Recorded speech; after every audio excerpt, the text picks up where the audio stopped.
안녕하십니까. 오늘은 뭐 시사성 있는 얘기기도 하고 그냥 잡담이라고 할 수도 있는데요.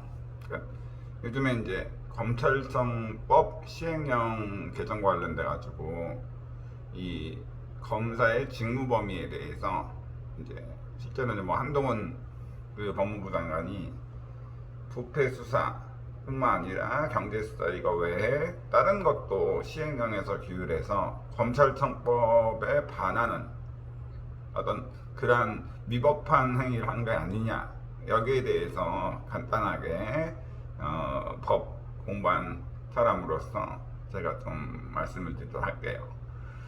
일단 법이라는 것에 대한 해석에 대해서는 뭐 입법 목적에 따른 목적론적인 해석이라든지 문헌에 대한 해석, 여러 가지 해석의 방법이 있는데, 그 중에 그 한동훈 그 법무부 장관이 이 시행령을 제정하면서 검찰청법을 해석하는 경우는 그 문헌적인 해석을 했다고 보시면 될 것 같아요.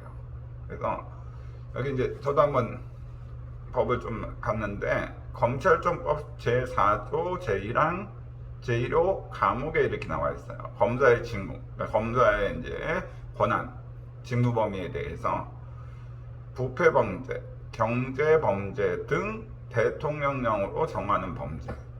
그래서 여기서 이제 중요한 것은 부패범죄, 경제범죄 중이라고 했으면은 그 부패범죄와 경제범죄에 한정해서 범죄 중 대통령령으로 정하는 중요범죄라고 했으면은 이 두 가지만 대통령령으로 정할 수가 있었겠죠. 근데 이 법조문을 만들 때 그 국회가 부패범죄, 경제범죄 등이라고 했어요.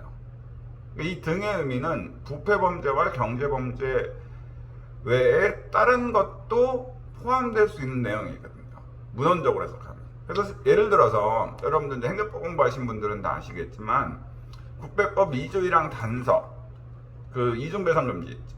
거기에 이제 이중배상금지의 두 번째 요건, 전투훈련 등 직무집행과 관련된 뭐 전자순재 공상 이렇게 돼 있잖아요. 그래서 전투훈련 등의 이 등의 의미에 대해서 대법원 판례가 전투 또는 훈련과 관련된 것만을 의미하는 것이 아니라 등은 대등한 개념이기 때문에 그 문헌적으로 해석했을 때 전투훈련과 전혀 관련 없는 일반 직무집행, 그리고 경찰관의 순찰행위 있고 전투훈련과는 관련 없지만 등의 개념에 해당할 수 있기 때문에 그 2조 1항 단서에 해당해서 국가배상 책임이 소멸된다. 이렇게 이제 대법원이 해석을 하고 있죠. 자, 그랬을 때 검찰청법 그러니까 법률이죠. 제4조 1항 1호 감옥을 해석하는 데 있어서는 부패범죄, 그다음에 경제범죄 등이라고 했으니까 부패범죄와 경제범죄만 국한되는 게 아니라 다른 범죄도 이제 대통령령으로 정하는 중요범죄에 대해서는 검사가 수사할 수 있는 권한이 있을 수 있다라고 해석이 가능해요. 그래서 이 부분은 뭐 개인적으로 봤을 때는 저는 뭐 하여간 어느 입장, 정치적으로 어떤 입장이 이런 입장은 아니지만은 그 한동훈 법무부 장관이 주장하는 내용이 어느 정도 타당성이 있다, 그렇게 이제 보입니다. 물론 이제 입법론적, 그러니까 목적론적인 해석으로 본다면 입법자의 입법 취지를 존중해야 된다고 본다면 사실은 검사의 수사권을 입법자, 국회는 사실은 이제 부패범죄와 경제범죄로만 한정을 하려고 한 거는 맞긴 한데, 또 그렇게 해석하는 게 입법자의 입법 취지를 존중하긴 하지만 문헌적인 해석으로 본다면 또 그것이 한동훈 법무부 장관의 어떤 그 해석이 타당성이 있다라고 보이긴 합니다.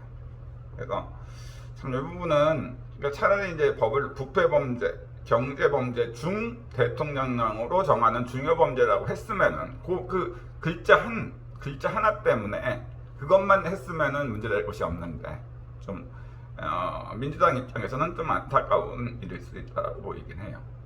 자, 어쨌든 오늘은 그냥 잡담이긴 하지만 법학자로서 제가 그냥 간단하게 설명을 좀 드려봤습니다. 감사합니다.